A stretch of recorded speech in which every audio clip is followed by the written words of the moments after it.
بسم اللہ الرحمن الرحیم۔ اشفاق صاحب لکھتے ہیں کہ یہ واقعہ لیورپول برطانیہ میں مقیم ایک انڈین مسلمان بہن کی زندگی کا ہے۔ وہ اپنی والدہ کو بتاتی ہیں کہ میرا خاندان تقسیم ہند سے پہلے ہی برطانیہ منتقل ہو گیا تھا۔ ہم لوگ یہاں بہترین انداز میں مقیم تھے، مگر پھر ایک ایسا وقت آیا جب میرے والد صاحب نے عیاشی شروع کر دی۔ گھر کی ساری جمع پونجی ان کی عیاشیوں پر خرچ ہونے لگی اور ہم ہوتے ہوتے کنگال ہو گئے۔ میری والدہ نے میرے والد صاحب سے محبت کی شادی کی تھی۔ بہت سے لوگوں نے میری والدہ کو مشورہ دیا کہ اپنے شوہر سے علیحدگی اختیار کر لو، کیونکہ وہ جس راہ پر چل چکا ہے اس راہ کا انجام برا ہے۔ اگر تم بھی اس کے ساتھ اسی راہ کی مسافر ہو گئی تو پھر تم بھی برے انجام سے دوچار ہو جاؤ گی۔ لیکن میری والدہ نے لوگوں کے مشوروں کو چھوڑ دیا اور اپنی محبت یعنی میرے والد کا ساتھ دینے کا فیصلہ کر لیا۔ یہاں تک کہ میرے والد صاحب کے اخراجات کو پورا کرنے کے لیے میری والدہ نے مختلف نائٹ کلبز میں کام کرنا شروع کر دیا۔ گناہوں کی دنیا کی طرف ان کا یہ پہلا قدم تھا اور پھر اس کے بعد دنیا کی ہرس میں ڈوبتی گئیں۔ لوگوں کی آواز و نصیحت بھی ان کو راہ راست کی طرف نہ موڑ سکی۔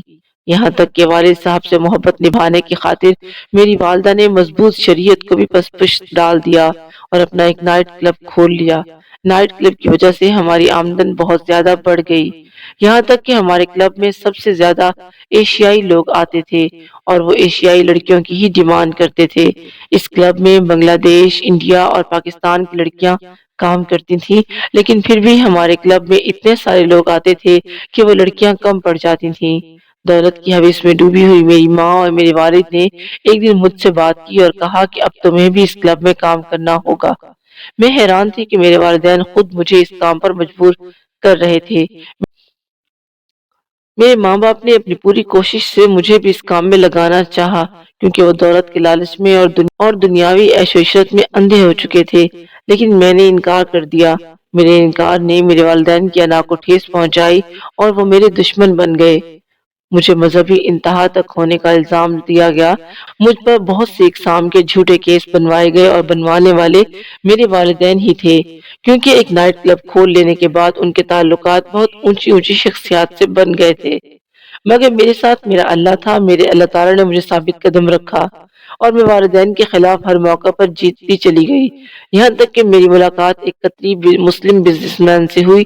وہ عالم دین بھی تھے۔ انہوں نے جب میری روداد سنی تو نہ صرف مجھے سپورٹ کیا بلکہ مجھے نکاح کا پیغام بھیج دیا۔ میں نے چند دن کی مہلت مانگی اور غور و فکر کرنے کے بعد ان سے نکاح کر لیا۔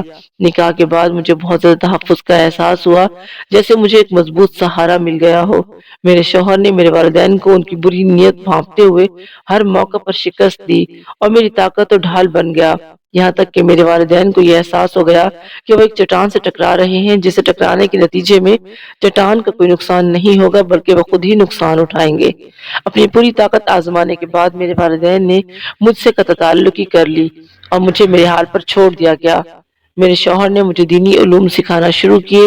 کسی مستند ادارے سے تو میں علم حاصل نہ کر سکی، لیکن الحمدللہ میرے شوہر نے مجھے ہر قسم کی دینی اور شرعی علوم کی کتب پڑھائیں اور سکھائیں۔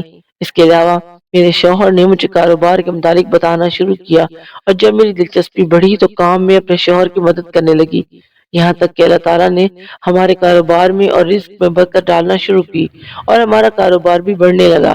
میرے شوہر نے مجھے کاروبار میں حصہ دار بنا دیا اور میں کاروبار سے آنے والے منافع میں کاروبار میں انویسٹ نہیں کرتی تھی، بلکہ اب اس پیسے سے میں ایسی لڑکیوں کو ملازمت ڈھونڈنے میں یا مالی مدد کرنے میں خرچ کرتی جو مجبور ہو کر میرے والدین جیسے لوگوں کی حوث کا نشانہ بن جاتی ہیں اور نائٹ کلبوں کی طرف مڑ جاتی ہیں۔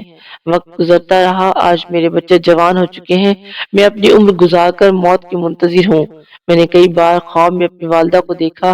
میری والدہ کو آگ کے شعلوں نے اپنی لپیٹ میں لے رکھا ہے، ان کے جسم سے بھنا ہوا گوشت نظر آتا ہے، وہ بھی گوشت کی ایک پتلی سی تہہ ہے جس کے نیچے صرف ہڈیاں نظر آ رہی ہیں اور ہڈیاں بھی انگاروں کی مانند دہک رہی ہیں۔ میں جسے حقیقی دنیا میں ماں کی محبت نہ مل سکی، خواب میں جب میری والدہ میرے لیے باہیں پھیلاتی ہیں تو میں اپنی ماں کے سینے سے لگ جاتی ہوں، اور خواب میں جب تک میں اپنی والدہ کے سینے سے لگی رہتی ہوں تب تک ان کے جسم کے سامنے والے حصے سے عذاب ہٹا رہتا ہے اور ان کی تکلیف میں کمی رہتی ہے۔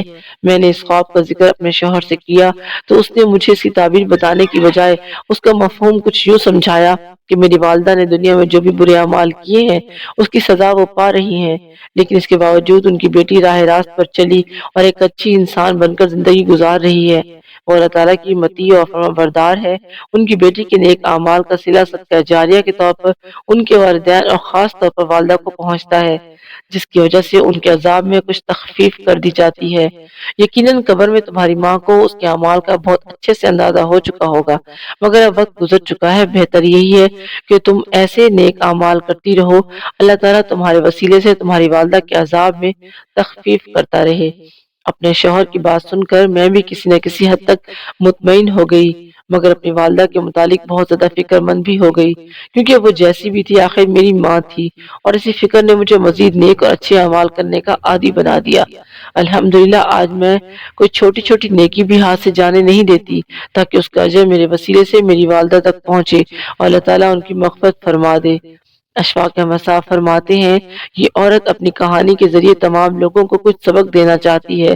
انسان کی محبت جتنی بھی پاکیزہ اور پارسا اور خالص ہو وہ فانی ہے۔ اس کی محبت کی خاطر خدا کے بنائے ہوئے احکامات کو پس پشت نہیں ڈالنا چاہیے۔ دولت اور حوث کے ہاتھوں اندھے ہو کر اگر آپ گمراہ ہو جاتے ہیں تو خدایا اپنے ساتھ باقی لوگوں کو گمراہ کرنے سے اجتناب کیا کریں۔ آپ والدین ہیں اور والدین کا یہ مقام انسان کو مذہب نے دیا ہے۔ اگر آپ اپنی اولاد کو اسی مذہب کے خلاف جانے کا کہیں گے تو یقیناً آپ دنیا اور آخرت میں ناکام اور ذلیل و خوار ہوں گے۔